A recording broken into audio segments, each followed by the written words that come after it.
5 ஆண்டுல எத்தனை பேர் வச்சிருக்கிற? கொஞ்சம் நஞ்ச பேர் இல்லைங்க, அவ்வளவு பேர்.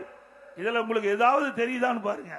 வெல்வோம் ஒன்றாக, எல்லோருக்கும் எல்லாமும், ஓரணியில் தமிழ்நாடு, ஒன்றினிமோ வா, உங்கள் தொகுதியில் முதலமைச்சர் உங்களுடன் ஸ்டாலின், மக்களை தேடி மருத்துவம், இல்லம் தேடி கல்வி, நான் முதல்வன் திட்டம், தமிழ் புதல்வன், புதுமை பெண், உங்கள் கனவை சொல்லுங்கள். முதல்வரின் முகத்தில் உங்கள் கனவை சொல்லுகின்றா.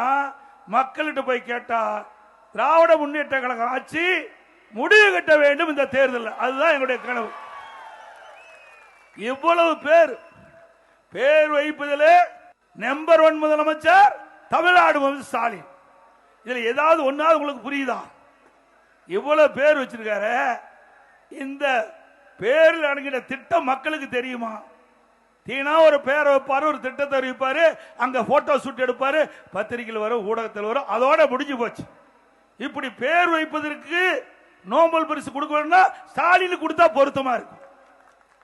எப்படி நாட்டு மக்களை ஏமாற்றுறாங்க பாருங்க. எப்படி வாயில வடை சூடுடா என்று சொன்னால் அது ஸ்டாலினுக்கு பொருத்தமா இருக்கும். அப்படி மக்களை ஏமாற்றுகின்ற ஒரு அரசாங்கமா திரு ஸ்டாலின் அரசாங்கம் இந்த 5 ஆண்டு காலம் ஏமாற்றிக் கொண்டிருந்தது. அதுக்கு முடிவு கட்டுகின்ற தேர்தல் இந்த தேர்தல், சட்டமன்ற பொது தேர்தல். முடிவு கட்டுவீங்களா? நல்லா சத்தமா சொல்லுங்க.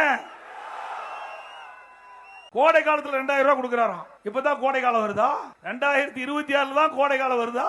இந்த ஆட்சி பொறுப்பேற்று 22வது வருஷம் கோடை காலம் வந்தது, 23வது வருஷம் கோடை காலம், 24வது வருஷம் கோடை காலம், 25வது வருடம் கோடை காலம். இந்த கோடை காலத்தெல்லாம் மக்களை பற்றி கவலைப்படாத முதலமைச்சர் இன்றைய தினம் தேர்தல் வந்த காரணத்தினால இந்த கோடையில் இருக்கின்ற மக்களுக்கு இந்த கோடை நிதியை கொடுத்திருக்கிறார். எவ்வளவு தந்திரம் பாருங்க. அதான் சூப்பர் ஹிட். திரு ஸ்டாலின் அவர்களே, சூப்பர் ஹிட். நாங்க 10,000 கொடுத்தது அறிவித்ததா சூப்பர் ஹிட்.